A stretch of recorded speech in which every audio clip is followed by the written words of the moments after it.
Neredeyse sabah oluyor. Bu ıvır zıvır bahanelerinden sıkıldım artık.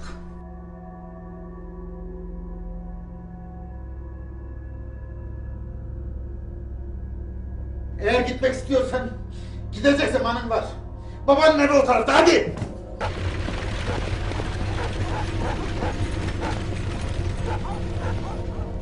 Sen ip almayı biliyor musun? Ya şimdi ip mi oynayacağız?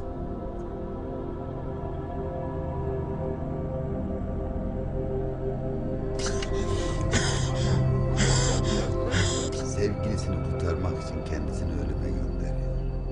İşte seven kadın bu kız. Ve hikaye de burada bitiyor.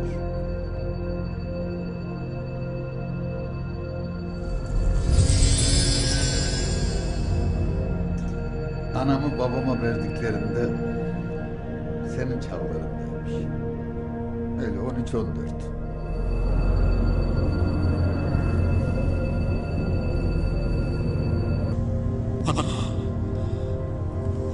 Seni ben kendime uygun görmüyorum. Ben ihtiyarım. Ben ihtiyarım.